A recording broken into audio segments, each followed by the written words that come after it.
29-year-old wife, who is beautiful, expressed her desire to pursue relationships outside of our marriage in clear terms, making it easy for me to understand. To set the stage, I had arranged a fancy dinner at one of our beloved upscale restaurants. I ensured everything was impeccable, from the elegant white tablecloths to the impressive wine selection. I even splurged on a diamond necklace she had been eyeing, spending close to $1,000. Little did I know I would soon need to recoup that expense. Throughout dinner, I sensed her unease. Our usual laid-back conversations carried an undercurrent of tension. She appeared preoccupied, scanning the room as if in search of something or someone. Normally, her gaze met mine steadily, but now it wandered aimlessly. Eventually, after we completed the main course and indulged in more wine, she broached the topic weighing on her mind. "Honey, there's something I've been pondering for a while, and I believe it's time to address it." I paused, delicately placing my wineglass on the table. What could she possibly be referring to? Her demeanor had shifted, adopting a seriousness indicative of impending discussion. I pondered potential topics. Was she hinting at wanting to start a family? We had discussed it previously, agreeing to wait until we were more established in our careers and finances. Now that we had reached those milestones, I was eager about the prospect. However, her avoidance of eye contact hinted that it might be something else entirely. Typically, when discussing starting a family, there's radiant joy and an unbreakable focus on each other. But that evening, something felt awry. "Honey, we need to have a serious conversation," Andrea began, her expression grave, signaling this was no ordinary talk. "I've been doing a lot of soul-searching, and this means a great deal to me," she continued, her voice trembling slightly. "I need to explore my identity beyond our relationship. I believe it'll ultimately make me a better partner for you in the long haul." I was taken aback, my thoughts whirling. "What exactly are you suggesting?" I inquired, striving to maintain composure in my tone. Leaning forward, I attempted to meet her gaze, but she avoided it. "I want to pursue relationships with other people, Rob. I hope we can accept this to prevent future pain," she confessed. That revelation struck me like a sledgehammer. My heart raced, heat flooding my face. "What exactly do you mean by other people?" I demanded, needing clarification. My voice grew louder, a blend of disbelief and frustration seeping through. "Are you talking about seeing other men?" She hesitated, nibbling her lip. "Yes, that's part of it," she admitted at last. The room seemed to spin around me. "You're saying you want to date other men, and you expect me to be okay with it?" I couldn't contain the surge of frustration. "Andrea, how could you possibly think this is acceptable?" She reached out across the table, aiming for my hand, but I recoiled. "I still love you, Rob. That hasn't changed. I just need to delve into this aspect of myself. It's something I must do." Her words felt like a betrayal, and despite her attempts at a calm explanation, I couldn't grasp it. Sitting there, with the restaurant's buzz fading into the background, I realized our lives might never be the same. "What in the world are you saying, Andrea?" Shock seeped into my voice. "You want to have an affair, and you expect me to simply agree while you go off with other men? Good grief!" My words were louder than intended, drawing the stares of fellow diners. "Lower your voice, honey," Andrea hissed. "We don't need everyone eavesdropping." It dawned on me then, she had chosen this busy restaurant deliberately, assuming I wouldn't create a scene in public. She had blindsided me, and I felt completely disoriented. My stomach churned, a sickly feeling rising, threatening to undo our entire meal. The only question I could muster was, "Why, Andrea? Why other men?" I pushed for clarification. "What does exploring yourself even entail? Are you implying you want to be physically engaged with other men? Are you leaving me?" She gazed at me, her eyes gentle yet resolute. "No, Rob, I'm not abandoning you. There are numerous reasons why I believe I must do this. Please trust me when I say I love you profoundly. You're my soulmate. I envision a future with us, aging together and starting a family. However, presently, there are aspects of myself I'm lacking, aspects I need to uncover. I'm asking you, just for a brief period, to allow me to explore this. Afterward, I'll be fully devoted to you again. I swear." Her words were intended to provide comfort, yet they lingered between us, laden with uncertainty. Could I truly embrace this? Could our marriage endure it? The notion plagued me as I sat there, attempting to process her request. This had to be the ultimate betrayal. During our 5th anniversary dinner, my wife blindsided me by expressing her desire to see other men.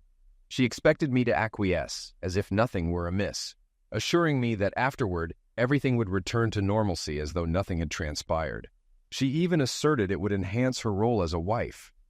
I was speechless, my thoughts a jumbled mess, and I struggled to breathe. Feeling as though I were trapped in a surreal nightmare, I rose from my seat, neatly placed my napkin on the table, and downed my wine in one gulp. Without a word, I set the glass down, turned on my heel, and exited. "Honey, where are you going?" she called after me. "I'm not sure," I replied, without looking back. "But you should probably take a cab home." I made my way out of the restaurant, found my car, and simply drove. I had no destination in mind. I just needed to escape. My head throbbed, the pain radiating from the base of my skull, making it difficult to focus on anything else. I drove aimlessly, engulfed in the hum of the engine and the blur of passing streetlights. Time and place became inconsequential. The following morning, I awoke in my car, my head throbbing and the surroundings unfamiliar. Stepping out, I stretched, surveying the area, hoping last night was merely a nightmare. Priority one, I urgently needed a restroom break and a sizable cup of coffee. But before heading home, I required a plan. After attending to nature's call behind a nearby bush, I returned to the car, started the engine, and set off in search of that essential coffee. Discovering a quaint diner, I ordered breakfast alongside my Java, settling in to contemplate my options. Allowing my wife to pursue relationships with other men was out of the question. It would undoubtedly spell the demise of our marriage. Despite her assertions from the previous night, I couldn't shake the suspicion that she wasn't the woman I thought I married. Perhaps she was undergoing some sort of crisis, conjuring up ideas utterly detached from reality. I'm no psychiatrist, just a bewildered guy. I powered up my phone, which I had switched off during the night, revealing numerous texts and missed calls from Andrea. She expressed concern about my whereabouts and well-being. At that moment, I didn't feel ready to return home or engage in conversation with her, but I knew avoidance wasn't a solution. Hence, I opted not to respond to her messages just yet. After downing multiple cups of coffee and enjoying a hearty breakfast of eggs and bacon, I outlined a basic plan for my next steps. It was time to confront the issue awaiting me at home. Upon pulling into the driveway, Andrea rushed out, her face etched with worry. "Honey, where were you all night? I was terrified, fearing you might have been in an accident or worse," she exclaimed, leaning in for a kiss. Stepping back, I stated firmly, "Andrea, I need to freshen up first. Then we need to sit down and thoroughly discuss this self-exploration notion you brought up last night." With that, I strode past her, making a beeline for the bedroom to shed the suit I had worn throughout the night. I indulged in a lengthy, steamy shower, using the time to rehearse my forthcoming words. Doubts plagued my mind. I had to discern if I still had a wife or if this signaled her farewell. Perhaps it was a test of my commitment. Trying to decipher her thoughts drove me to the brink. Undoubtedly, I loved her. We exchanged vows, didn't we? Our grand wedding and European honeymoon were testament to that. The notion of being with another woman hadn't even crossed my mind. I was fully invested, but now it seemed she wasn't on the same page. Fortunately, our lack of children simplified matters. Whether that would change depended entirely on the unfolding days and weeks. After donning fresh attire, I ventured into the kitchen to brew another cup of coffee. Grabbing a notepad and pen, I noticed Andrea seated at the kitchen island, her gaze fixed on me. I attempted to maintain composure, though turmoil churned within. Coffee in hand, I settled opposite her. I initiated, "So, Andrea, could you please reiterate why you wish to explore relationships outside our marriage?" Andrea met my gaze squarely. "Honey, I need to seek validation as a woman. Currently, I feel my needs aren't being met. I want to identify and address those needs independently. So you're unsure of your needs and aim to discover them," I summarized, striving for a steady tone. "Additionally, are you proposing a temporary withdrawal from our relationship to pursue your quest?" "No, honey, I won't depart. I'll remain here in our home with you," Andrea responded promptly. "However, I require the autonomy to structure my own schedule and proceed at my own pace. When do you envision commencing this exploration and adapting your new routine, Andrea?" "Well, I guess any time would suffice," she responded, her voice tinged with uncertainty. "Do you support my decision?" "No, I don't support any of this, Andrea," I stated firmly. "When we exchanged vows, we pledged to be lifelong partners and lovers, and now you want to pursue other romantic connections. What am I supposed to make of this? It feels like you're disengaging from our marriage." "Honey, it's not as simple as that," Andrea rebutted, her frustration evident. "I'm seeking a connection that's been absent for a couple of years now. Our lives have become consumed by work. I don't feel valued by you as I did in the early days of our marriage. Valued? Good Lord, everything I do for us, I countered, feeling my anger simmer. I've toiled tirelessly to provide for our future, the one we envisioned when we tied the knot. We're on the brink of paying off this house, for crying out loud. I knew I needed to address the most pressing issue. Are you intending to engage in relationships with other men? I inquired, attempting to maintain a steady tone. Honey, I can't say definitively what I'll do. If it feels right with the right person, I might entertain the idea, she responded, avoiding my gaze. So, you're contemplating infidelity then? I pressed, unable to conceal my disbelief. It's not infidelity, Rob. It's not cheating if it's done with your knowledge, she replied calmly. My blood pressure skyrocketed. Taking a deep breath, I sipped my coffee, wishing it were something stronger. I needed to remain composed to navigate this conversation effectively. Let me clarify, Andrea, I said, endeavoring to grasp the situation. You plan to meet other men, go out with them, and possibly become physical engaged. Yet, you'll still reside here with me. Is that accurate? Honey, it's not quite that simple. I'm still uncertain, Andrea responded, her tone wavering. It seems pretty clear-cut to me, I countered. What about our relationship? Are we expected to pause our marriage? Do you anticipate us remaining physical engaged while you explore this? Absolutely, Rob. We're a family, you and I. I love you deeply, and I want us to remain a family. This is just something I feel compelled to do for myself, she explained, her eyes pleading for comprehension. And how frequently do you envision doing this, Andrea? Every weekend? Multiple times a week? Every night? How far do you plan to take this exploration? I pressed. I haven't decided yet, honey. Why are you so fixated on the specifics? Andrea asked, her frustration evident. Well, I need to understand what my life will entail while you're out meeting, dating, and being with other partners. I don't have a girlfriend, Andrea. Not yet, at least, I remarked, the bitterness slipping into my tone unintentionally. Taking a deep breath, I struggled to contain my anger. Andrea, I need some clarity before we conclude today. Have you genuinely committed to this decision? Have you considered the impact on our marriage? Andrea nodded, but evaded a direct response.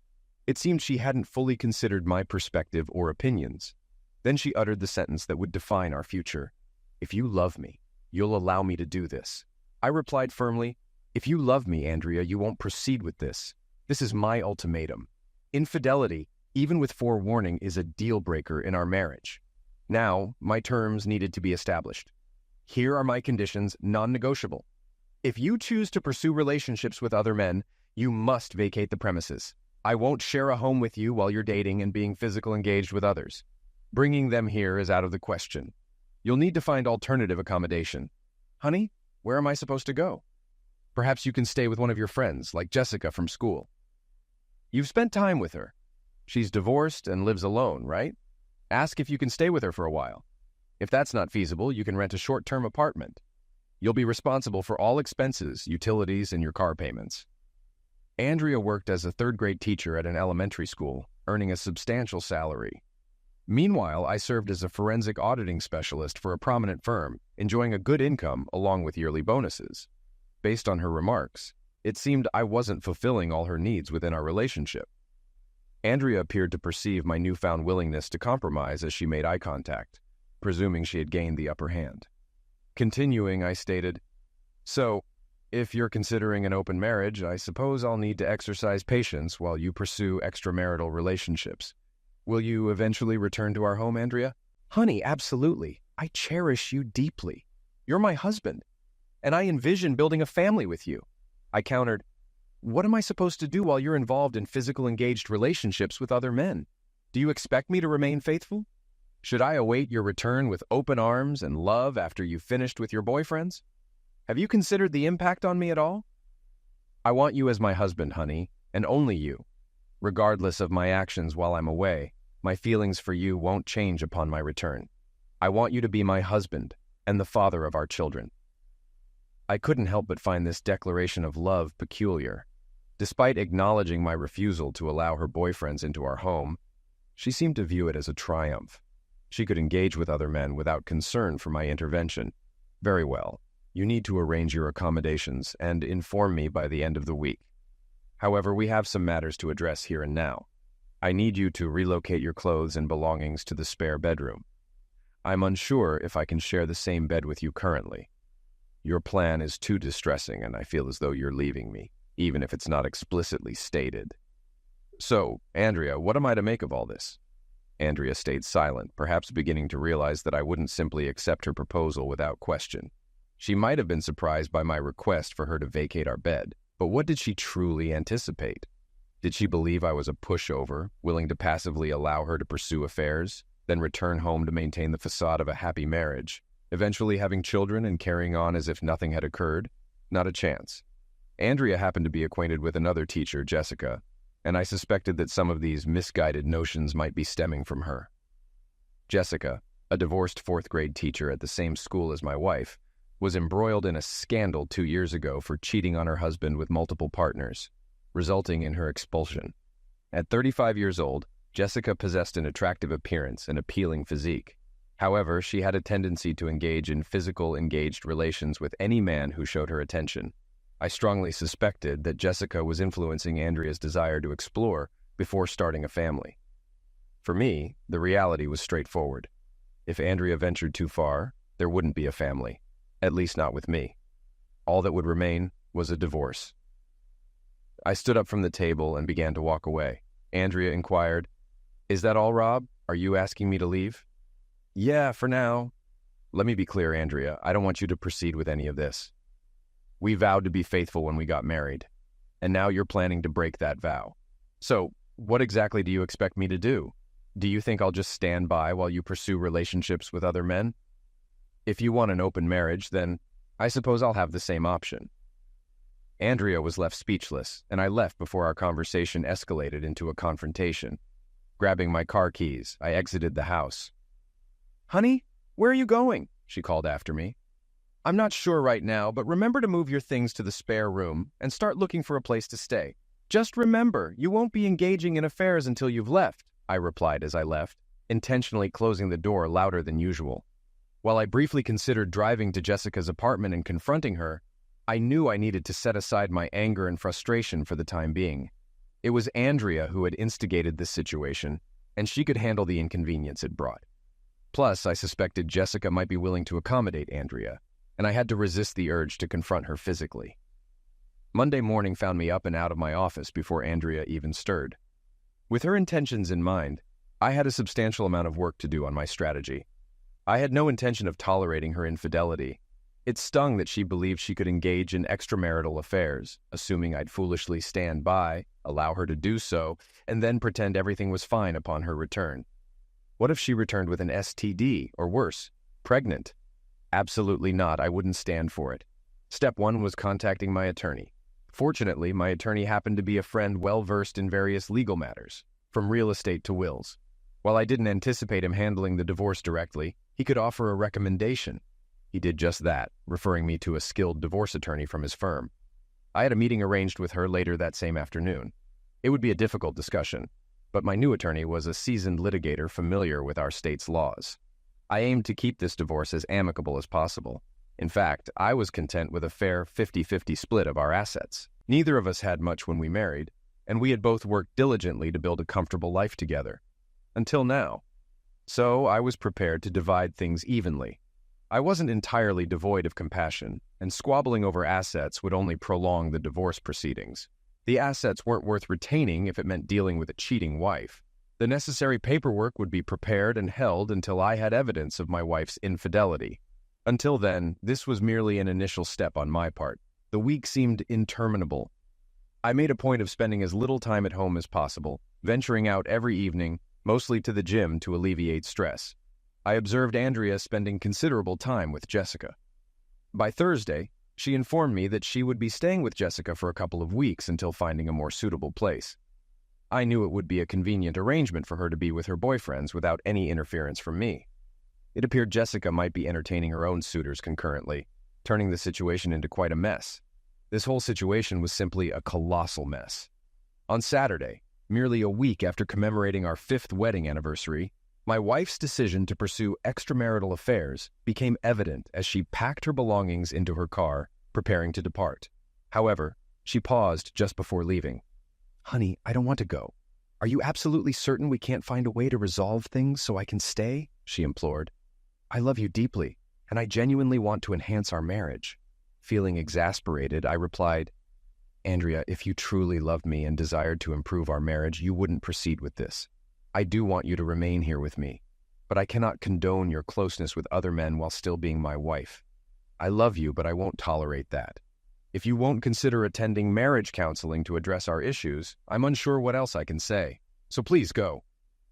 While she loaded her belongings into her car, I drove to the hardware store in my own car to purchase new locks for the house.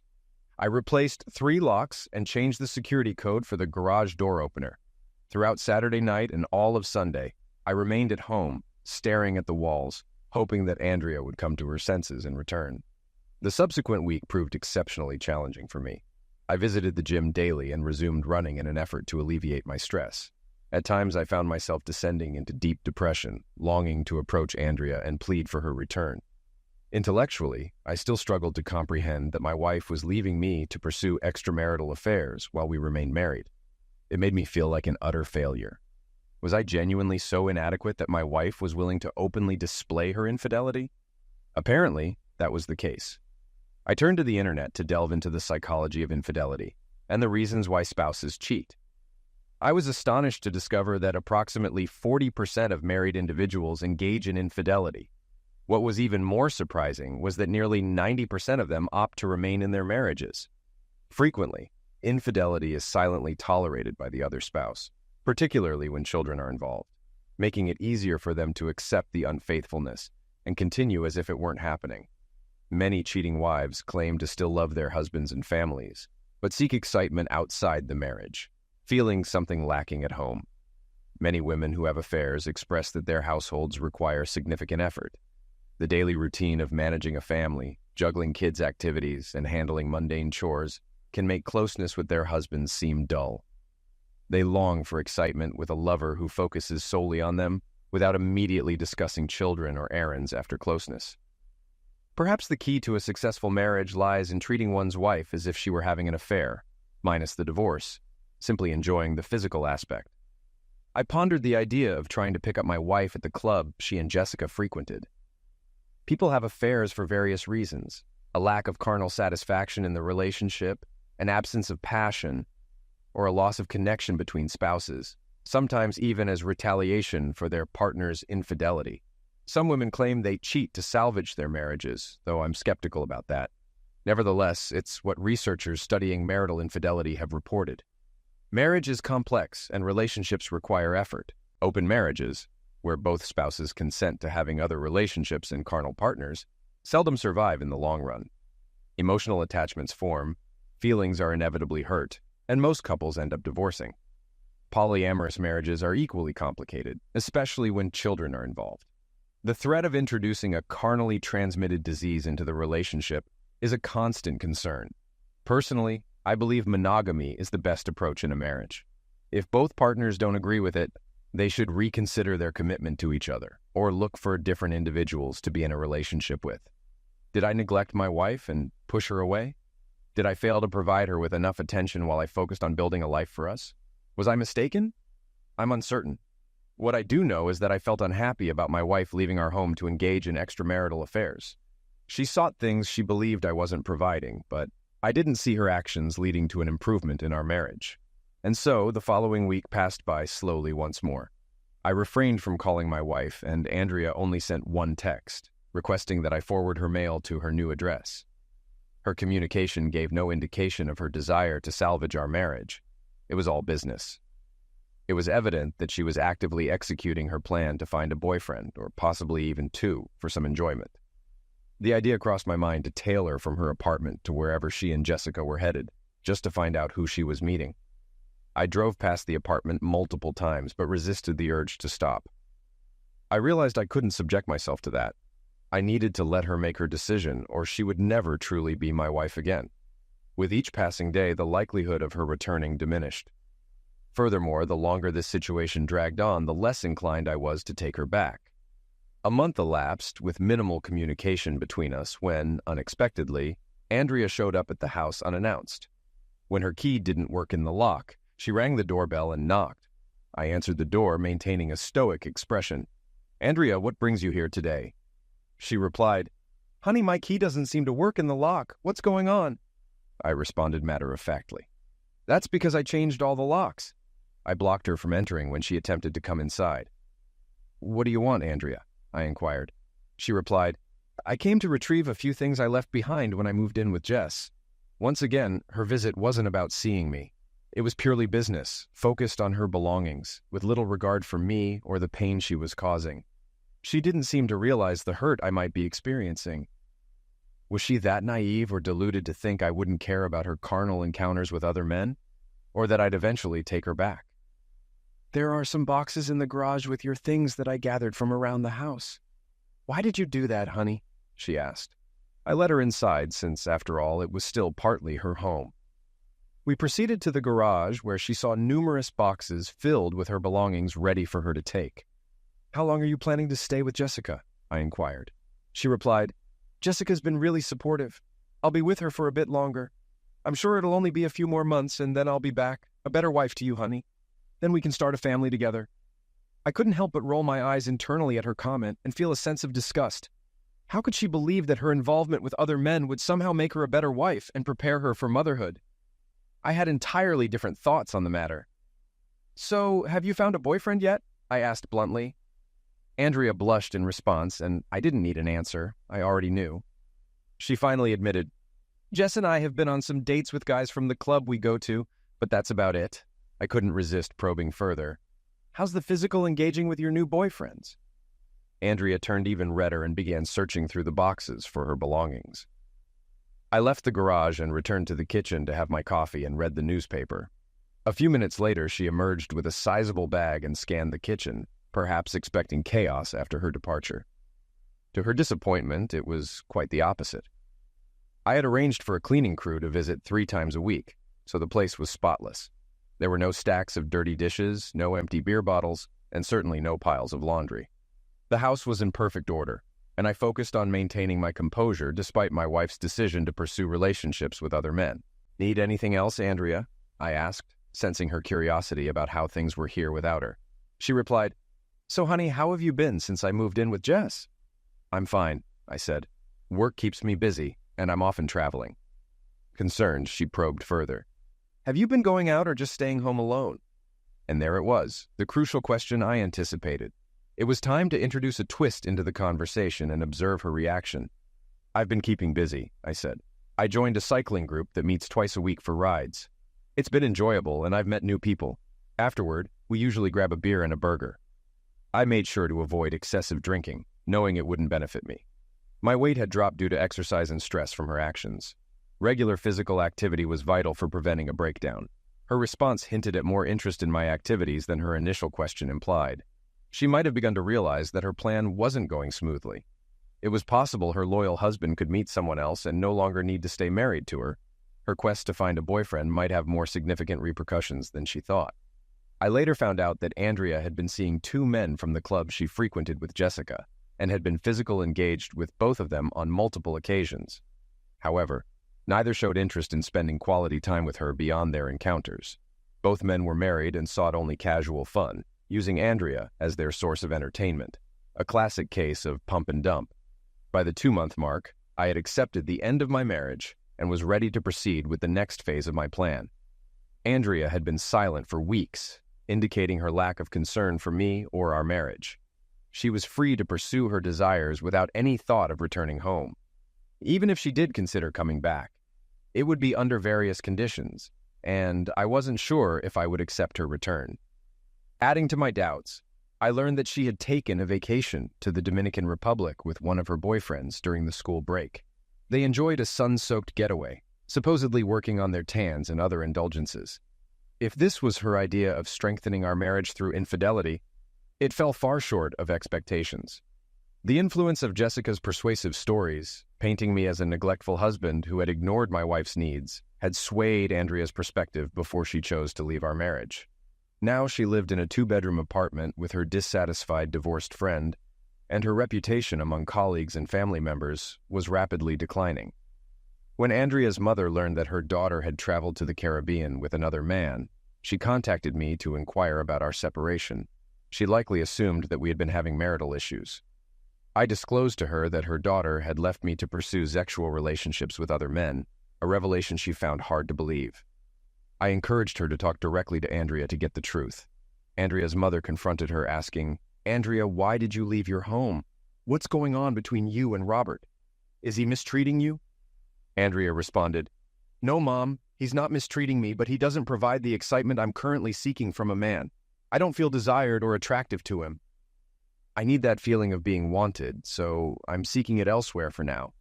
I want to have some fun before Rob and I start a family. I plan to return to him in a few months when he'll appreciate me more, and everything will be fine. You'll see." Andrea's mother was surprised by her response and earnestly warned her, "Dear, if you engage in extramarital affairs, Robert will not want you as his wife. Cheating on him is the quickest way to end your marriage. Don't you understand that?" "I know Rob loves me, Mom," Andrea countered confidently. "He understands my needs. I'll come back home in a few months, maybe a year at most, and then we'll start a family." "Dear, you need to come back to your senses and return home now," her mother urged, "or there won't be a marriage or a husband waiting for you. And there definitely won't be any children with him. Do you grasp what I'm saying?" "Mom, I'm sure Rob loves me," Andrea insisted, standing firm in her beliefs. Even her mother's sincere efforts couldn't sway her. Therefore, adopting the mindset of what's good for the goose is good for the gander, I decided to explore the possibility of a life without her. It had been about 3 months since Andrea left, and it was time for me to move on. Summoning courage, I asked a woman I knew from cycling for a date, mainly seeking female companionship and a break from the monotonous routine I had endured. Since my wife moved out, my daily routine revolved around work, the gym, cycling, and sleep, repeating day after day as I waited for this chaos to cease. That was my life. Part of me held on to hope that Andrea would come to her senses and end this absurdity by returning home. However, it seemed unlikely. I had to face the reality that she probably wouldn't come back, at least not as the wife I married or the woman I once knew. It seemed she was relishing her newfound freedom, seeking the excitement and validation as a woman that had been lacking in our marriage, echoing the motivations psychologists attribute to married women who cheat on their husbands. So I decided to arrange a date without appearing overly desperate or randomly hitting on someone. That might seem too odd, I thought. I wanted to get to know the people in my cycling group and have them know me before considering inviting one of the women on a date. I wanted it to be a genuine connection, not a sympathy date. Most of my cycling friends were aware of my separation from my wife, and I suspected that some might even know about Andrea's active dating life. In a city not that large, word tends to spread. When I asked Diane, one of the women in the group, to join me for tea or a drink, I was pleasantly surprised when she agreed.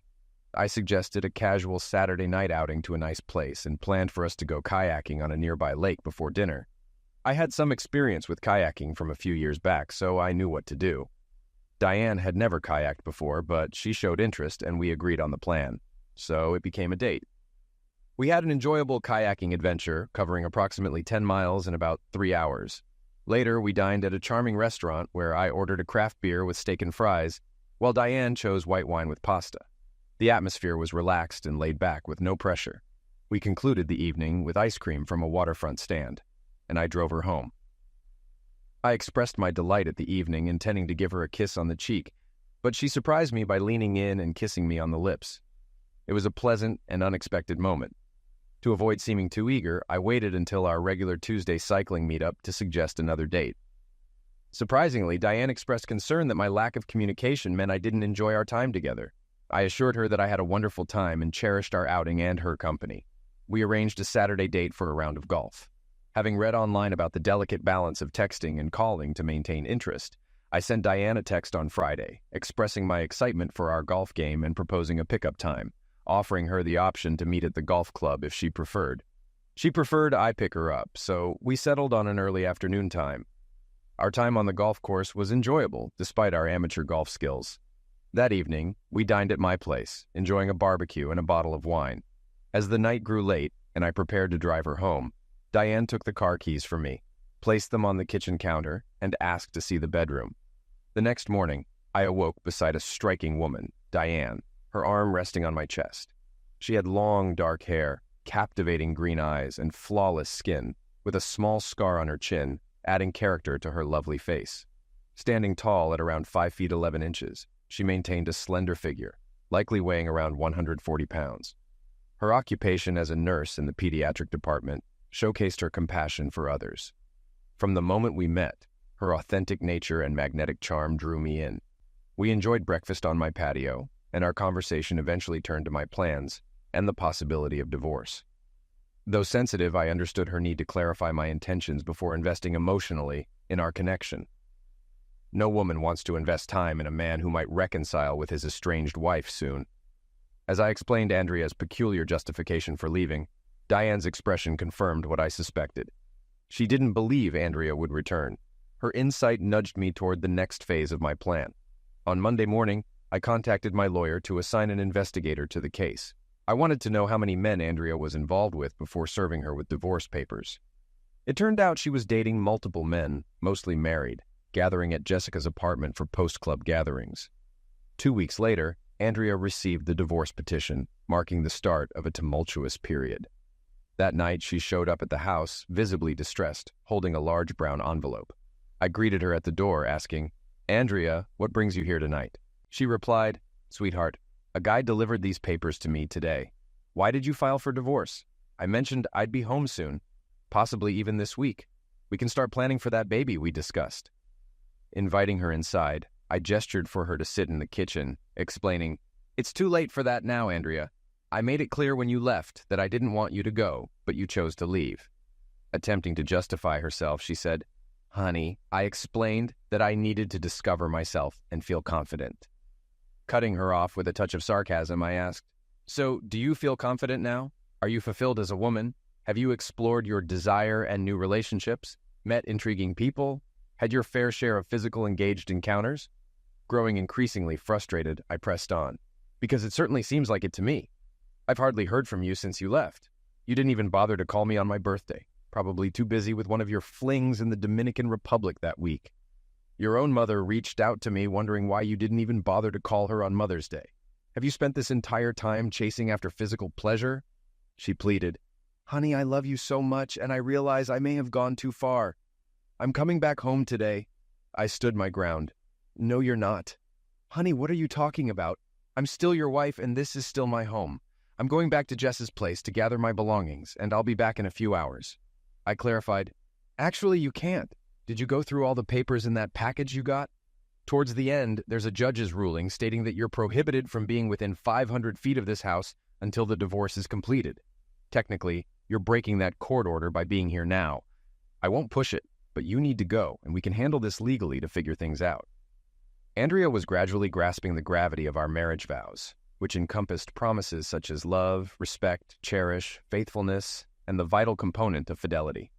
I made it clear that this house didn't hold sentimental value for me. If she wanted it, that was fine. My half, nearly $150,000, was almost paid off, so she could purchase it for that amount. However, if she wasn't willing to pay, we would sell it and divide the proceeds.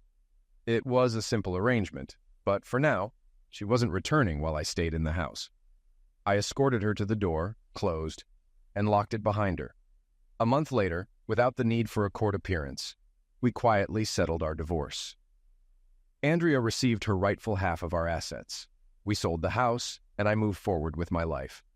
Andrea resumed her routine, but I heard from a friend that her charter school had advised her to keep her personal life more discreet. Some parents had learned of her involvement with multiple men in the area and were uncomfortable with her teaching their children. Particularly outspoken were the mothers, who seemed especially uneasy about the situation, suspecting some of the fathers may have been involved with her. Subsequently, Andrea was diagnosed with a sexual transmitted disease, not life-threatening, but requiring a year of abstinence, which wasn't a concern as she was already pregnant. It appeared one of her partners had fathered the child. Andrea's failure to consistently take birth control, her frequent hard drinks consumption, and the lack of contraceptive use were contributing factors.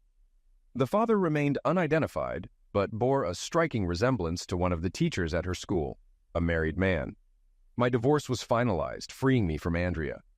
It has been about a year since the turmoil with her began. I bought a new house, got promoted at work, and most importantly, Diane and I are now living together. We're excited to share two big announcements. We're getting married this summer, and we're expecting to become parents around Christmas.